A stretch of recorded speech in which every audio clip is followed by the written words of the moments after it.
एक समय में तैयार करें। प्राण प्रतिष्ठा 22 तारीख को है। हमारे साथ राम मंदिर निर्माण समिति के चेयरमैन नृपेंद्र मिश्रा जी हैं। नृपेंद्र जी, बहुत बहुत धन्यवाद ये समय देने के लिए। आपने चूंकि तुलसीदास जी को याद किया जी, तो याद करना जरूरी हो गया है जी, वो हमारे आराध्य हैं। बिल्कुल। और लाइन जो मैं आपको बताना चाहता हूँ वो ये है, राम काज कीने बिना मोय कहाँ विश्राम। बिल्कुल। तो मेरे लिए तो ये अभी शुरुआत है। 2024 में पूरा मंदिर निर्मित हो जाएगा, ऐसा आश्वासन ट्रस्ट ने सभी श्रद्धालुओं को दिया है और हमारी पूरी कोशिश होगी कि हम उसके अनुसार सही और सत्य उतरें। आपने जो बात कही कि राम काज पूरा किए बिना विश्राम नहीं है, मुझे लगता है नृपेंद्र जी आपने तो इसको जिया है, क्योंकि पिछले 3 सालों में जिस तरह से आपने ये काम किया, आप लगे रहे, मुझे ऐसा लगता है कि यहाँ मंदिर की एक एक ईंट से आप वाकिफ रहे हैं। तो ये तो इसके बिना हो नहीं सकता जी। मैं अपनी प्रशंसा नहीं कर रहा हूँ, ये तो जो जिम्मेदारी है इसके इंच इंच हर क्षण क्षण के निर्णय में मेरी भी हिस्सेदारी है। केवल मेरी अकेली नहीं है, इसमें हमारे टीम में लार्सन टूब्रो जुड़े हैं, इसमें हमारी टीम में टाटा कंसल्टेंट ऑफ इंजीनियर्स जुड़े हैं, इसमें न्यास के सदस्यगण हैं। सबके साथ मिलकर हर विषय पर निर्णय लेना पड़ता है। आज भी निर्णय लेना पड़ रहा है कि किस, और आपको मैं सिर्फ उदाहरण से स्पष्ट करूंगा कि शुरुआत तो इससे हुई कि ये बलवी जमीन, इसमें आधारशिला क्या हो, फाउंडेशन क्या हो।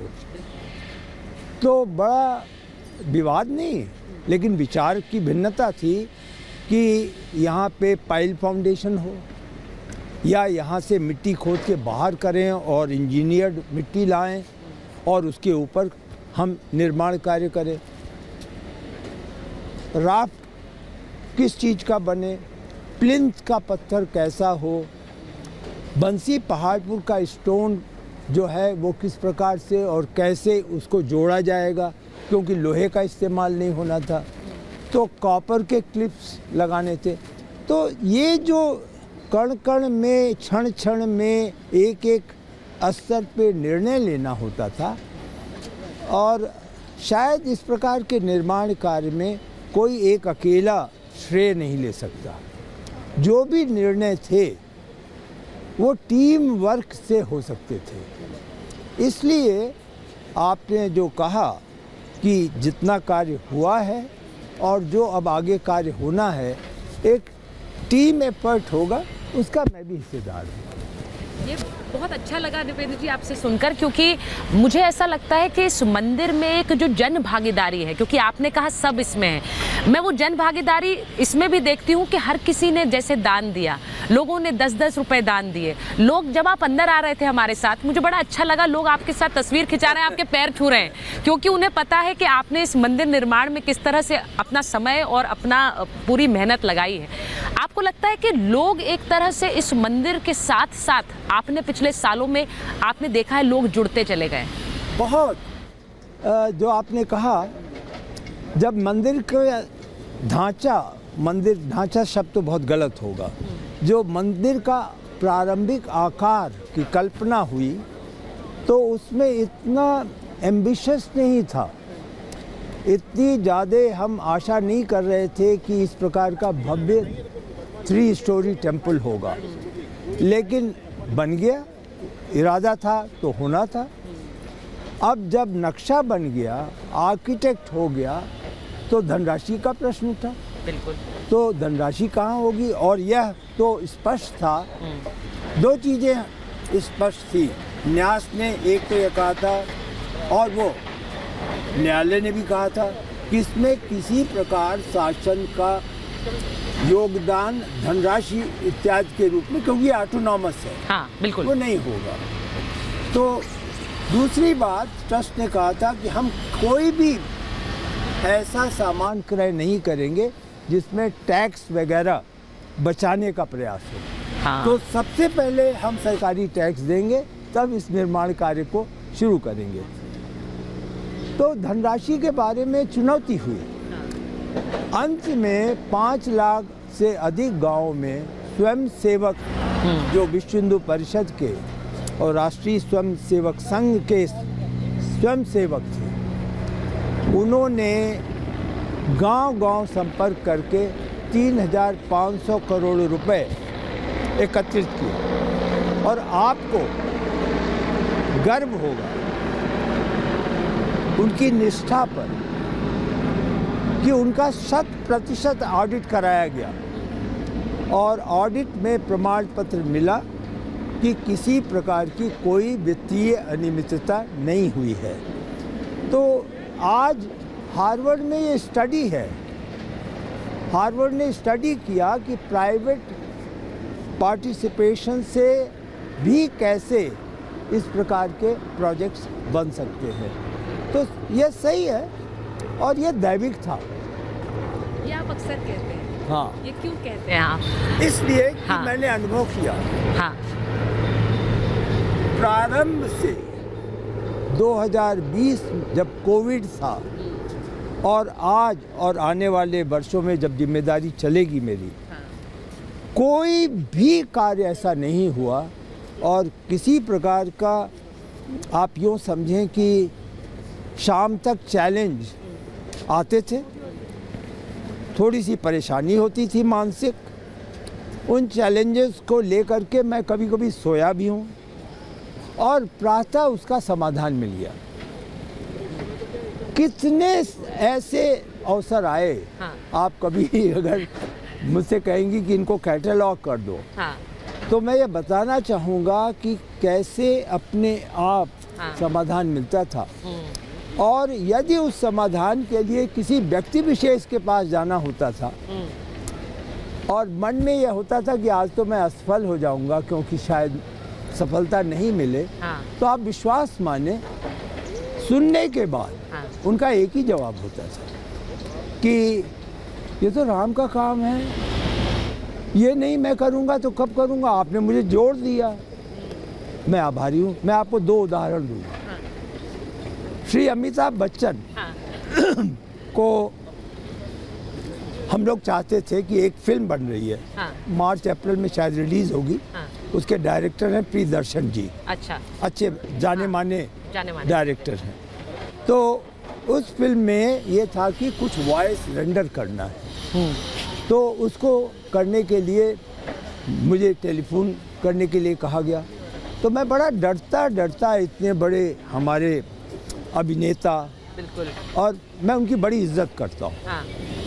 वो सचमुच देश के महान अभिनेता हैं, शायद अकेले हैं, यहाँ तक मैं कह दूँगा। लेकिन जब मैंने उनको फ़ोन किया तो उनके प्रतिष्ठा को ध्यान में रखते हुए मैंने कहा कि आप अभी मुझे जवाब मत दीजिए, आप 6-7 दिन सोच लीजिए। आपको मालूम है उनका जवाब क्या था? आप इसके लिए 7 दिन मुझे प्रतीक्षा कराएंगे? मेरा जवाब अभी लिख लीजिए।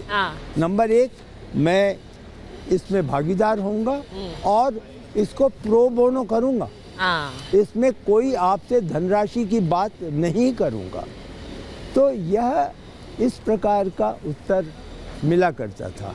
मैंने कहा ना निपेश जी, कुछ ऐसे भक्त होते हैं जिन्हें राम काज के लिए प्रभु श्री राम खुद तय करते हैं, उसी का उदाहरण आप भी दे रहे हैं। मैं एक चीज़ पूछूंगी, बस 2 दिन बचे हैं प्राण प्रतिष्ठा में और ये मंदिर हमारे सामने फूलों से सजा हुआ मुझे नज़र आ रहा है। अगर दिखा पाएँ आप वो तस्वीर भी हमारे दर्शकों को, बहुत खूबसूरत लग रहा है। इसकी मैंने कहा कि एक एक ईंट से आप वाकिफ़ हैं।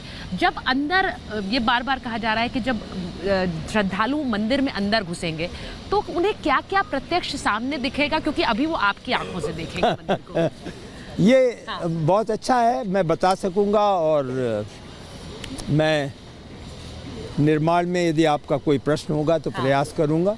सबसे पहले तो इस आप डोम को देखें, ये हमारे परकोटा का जो एक तरीके से परिक्रमा मार्ग समझें, जो 795 मीटर मंदिर के चारों तरफ है, अच्छा, वह है। और इस परिक्रमा मार्ग में जो वॉल्स होंगी जिसमें पैनल होंगे, ब्रॉन्ज के पैनल, उसमें मर्यादा पुरुषोत्तम के वह संदेश होंगे 6 फीट बाई 5 फीट के 100 पैनल होंगे कि मर्यादा पुरुषोत्तम किस प्रकार की मर्यादाओं का पालन करते थे अपने जीवन में, और उसका पालन करते हुए यदि कोई अन्य महान व्यक्ति हुआ तो उसका विवरण होगा। अच्छा, इसके अंदर जब आप जाएंगी तो श्रद्धालु तो यहाँ से परकोटे से वो नीचे जाएगा, एंटर यहाँ से करना है सभी को। अच्छा। और जैसे ही जाएगा तो उसको प्रथम डोम जो आप देख रही हैं, हाँ। ये मंडप है, हाँ। ये नृत्य मंडप है। तो ये यही मेन एंट्रेंस है आपके? जी, ये मेन एंट्रेंस है, ये परकोटा का है। मेन एंट्रेंस दिखाइए, मेन एंट्रेंस से अंदर जाते हुए बता रहे हो। जी हाँ। और परकोटा से जब जाएंगे तो पहला मंडप जो श्रद्धालु को सीढ़ियों के बाद मिलेगा, हाँ। वह नृत्य मंडप है। अच्छा। उसके बाद जो वहाँ पे एक पुरुष खड़ा है, हाँ। वहाँ वो दूसरा मंडप है, हाँ। वह रंग मंडप है। हाँ। और उसके बाद तीसरा जो बहुत ही एक तरीके से इम्पोर्टेंट मंडप होता है पूजा याचना के लिए, वो गुरु मंडप है। गुरु मंडप की दो, एक दाएं और बाएं बाहें समझिए। एक तरफ का मंडप प्रार्थना मंडप है, हाँ। और दूसरी तरफ का मंडप कीर्तन मंडप है। अच्छा। वहाँ पहुँचने के बाद आपको गर्भगृह सामने दिखाई देगा, जहाँ पे कि भगवान की मूर्ति होगी। तो ये इस मंदिर की यात्रा का क्रम है। ये आपने जिस तरह से बताया नृपेंद्र जी, मैं खुद अपने आप कल्पना कर रही हूँ कि मैं यहाँ से जब अंदर दाखिल होंगी और कैसे मैं मंडपों के द्वार के होते हुए जब गर्भगृह की तरफ जाऊँगी, प्रभु श्री राम के दर्शन कर पाऊँगी। उसी को ध्यान में रखकर रामलला की मूर्ति भी तैयार की गई है, प्राण प्रतिष्ठा होगी।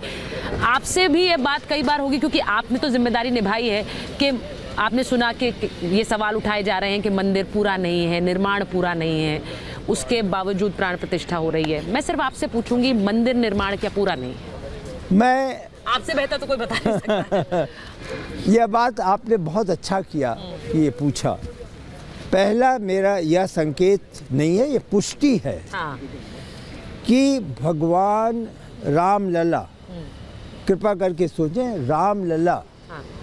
की जो व्यवस्था मंदिर की है, हाँ। हाँ। जहाँ वो स्थापित होंगे, वह भूतल है। अच्छा। भूतल का जो मंदिर है, जो रामलला का मंदिर है, वह पूर्ण हो चुका है। उसमें गर्भगृह है, हाँ। 5 मंडप हैं। हाँ।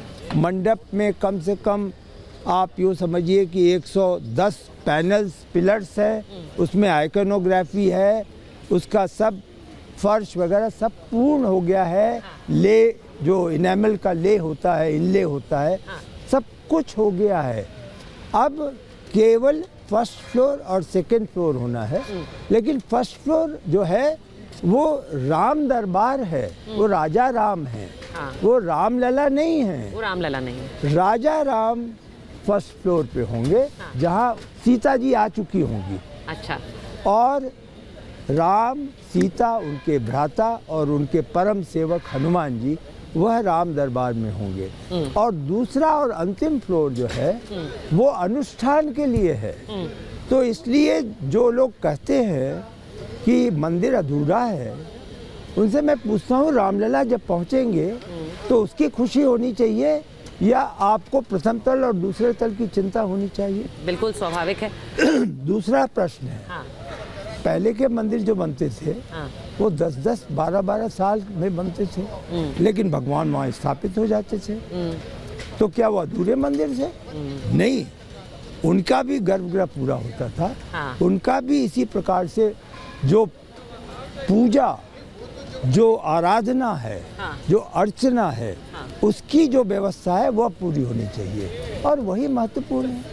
मैं आपसे ये पूछूंगी नृपेंद्र जी, क्योंकि आपका तो एक बहुत लंबा एक जुड़ाव प्रधानमंत्री के साथ रहा है। वो आपकी कई बार तारीफ कर चुके हैं, आपके काम की, आपके सफ़र की। जब ये मंदिर का जो आप नक्शा लेकर गए, आपने उसके बारे में उनसे चर्चा की, मंदिर को लेकर समय समय पर जब इसका निर्माण हो रहा था उसको लेकर कभी चर्चाएँ हुई, तो किस तरह से आपको बताते थे या क्या बात करते थे? देखिए, चर्चाएँ तो हुई हैं। हाँ। मैं, चूँकि समय भी कम है, हाँ। मैं 2 चर्चाओं का उल्लेख करूँगा। जब प्रारंभ में नक्शा लेकर के गए, हाँ। तो ये आपको आश्चर्य होगा कि जो हमारे आर्किटेक्ट हैं उनके साथ एग्रीमेंट 1992 में हुआ था। अच्छा। स्वर्गीय श्री अशोक सिंघल जी ने किया था। हाँ। और अत्यंत सरल 2 पन्ने का कलम से लिखा हुआ एग्रीमेंट था कि ये सोमपुरा परिवार के लोग हैं। हाँ। ये मंदिर निर्माण के आर्किटेक्ट होंगे। उसमें इस प्रकार की कोई व्यवस्था नहीं थी। अच्छा। तो जब हम लोग आए तो निश्चित रूप से ट्रस्ट के जो ट्रस्टीज थे उनकी भावना थी कि हमें उनका आदर करना चाहिए। मेरे लिए भी यह आवश्यक था। मैंने जो आर्किटेक्ट थे उन्हीं को चुना। उनका नक्शा लेके जब प्रधानमंत्री जी के पास गए और दिखाया तो वो ग्राउंड फ्लोर था सिर्फ। वो इस तरीके का टेपरिंग जो आपका है, ये यहाँ पे टेपरिंग इसलिए है कि जब ये 2nd फ्लोर बन जाएगा तो 2nd फ्लोर के बाद ये मंडप नहीं दिखाई देंगे। ये ग्राउंड फ्लोर के ऊपर तो दिखाई देंगे, लेकिन जब 2nd फ्लोर बन जाएगा तो ये टेपर करता हुआ आएगा। अच्छा। तो इस प्रकार का कुछ नहीं था। तो इन्होंने कहा हाँ अच्छा तो है, लेकिन क्या इससे भव्य नहीं हो सकता। प्रयास किया गया, न्यास से प्रयास किया, नक्शा बदला, आज आपके सामने है। दूसरी बात, जब भगवान के स्वरूप आर्ट वर्क को दिखाना था तो अवसर मिल गया प्रधानमंत्री जी से मिलने का। तो आर्ट वर्क हम लोगों ने क्राउड सिलेक्शन किया था, लोगों से राय मांगी थी। तो उसमें जो 3 आर्ट वर्क थे वो चुने और ले जा कर के प्रधानमंत्री जी को दिखाया। तो उन्होंने देखा, बहुत देर तक देख करके उन्होंने कहा नितिन जी ये आर्ट वर्क तो अच्छा है, लेकिन इसमें मुझे श्रद्धा और जो एक डिविनिटी है, अच्छा, वो और जो बालक की सरलता है, लेकिन एट द सेम टाइम जो वह उसका विश्व स्वरूप है वो नहीं दिख रहा है कि वो विश्व को देख रहा है। तो कुछ और प्रयास करिए। तब फिर दोबारा आर्ट वर्क किया गया। बनारस हिंदू विश्वविद्यालय के एक हेड ऑफ द डिपार्टमेंट थे, उनका आर्ट वर्क चुना गया और उसके आधार पे मूर्ति बनी।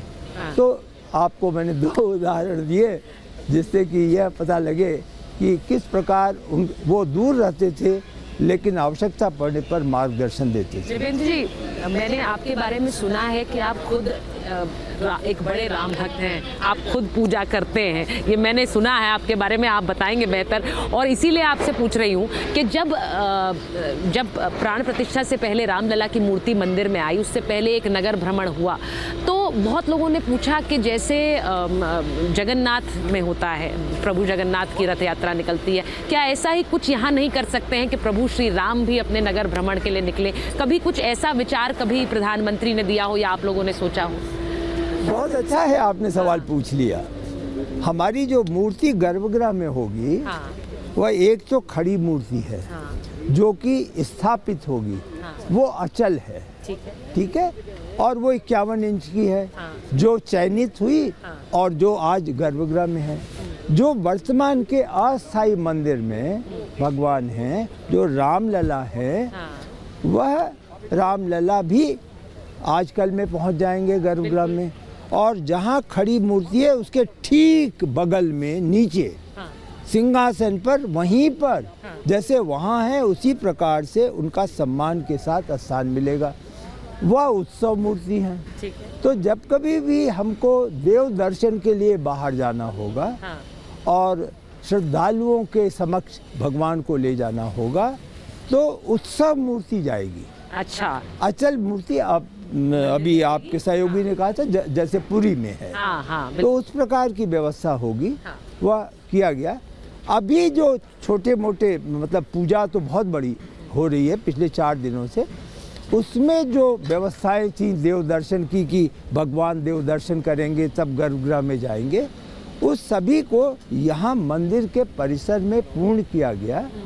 उन्होंने भगवान ने दर्शन किया, लेकिन आपको मालूम है उनके सामने वो पट्टी है, तो वो आए, ये सब कार्य हुआ और उसके बाद दर्शन करके तब वो गर्भगृह में स्थापित हुए। मैं एक बार मुखी जी आप इधर आ जाइए। निपेंद्र जी आप क्योंकि मंदिर के सामने आप खड़े रहेंगे, मुझे लगता है कि आपकी तस्वीर मैं जब मंदिर के बारे में कोई भी सोचता है, भक्त सोचता है, तो वो निपेंद्र जी आपके बारे में सोचता है, क्योंकि आपने एक रिकॉर्ड समय में ये मंदिर कैसे तैयार करवाया है, उसका गर्भगृह तैयार किया, उसकी तस्वीरें भी आ रही हैं, बड़ा खूबसूरत लग रहा है फूलों से सजा हुआ। पूरा मंदिर बनकर कब तैयार हो जाएगा, जिसको आपने कहा कि जब वो शिखर भी लग जाएगा, और आपने कहा कि जब बनकर फिर हमें वो टेपरिंग एक डिज़ाइन दिखेगा, वो कब होगा?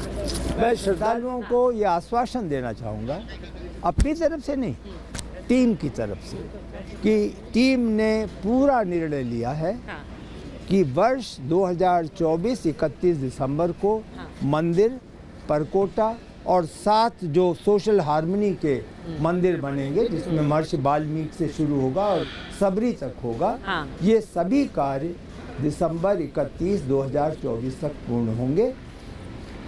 उसके बाद केवल 2025 में परिसर के कार्य, ऑडिटोरियम है, म्यूजियम है, ट्रस्ट का दफ्तर है, ये सब होगा, बाकी सभी कार्य पूर्ण हो जाएंगे।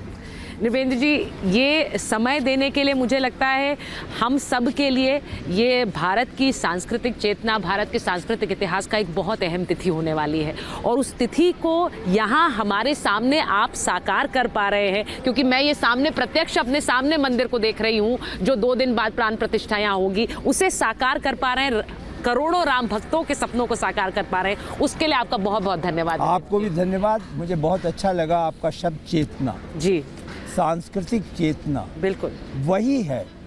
प्रधानमंत्री जी भी चाहते हैं कि सांस्कृतिक चेतना, पुनरुत्थान, एक तरीके से रिवाइवल, हेरिटेज को फिर से लाना और उसके साथ विकास को जोड़ना, so that anybody who is participating in development, जो विकास में जुड़ रहा है, वो अपने हेरिटेज के प्रति गर्व करे। तो जो चेतना शब्द है, उसी से वो संभव होगा। बहुत बहुत धन्यवाद निपेंद्र जी, बहुत बहुत धन्यवाद। और एक छोटे से ब्रेक के लिए हम रुक रहे हैं, क्योंकि सीधे निपेंद्र जी से बात की, और ये भव्य राम मंदिर जो कि 2 दिन बाद प्राण प्रतिष्ठा जहां पर होगी रामलला की, उसकी तस्वीरें आपको रिपब्लिक पर दिखा रहे हैं। ये तस्वीरें इतने करीब से 2 दिन पहले आप रिपब्लिक पर देख रहे हैं। बहुत बहुत धन्यवाद।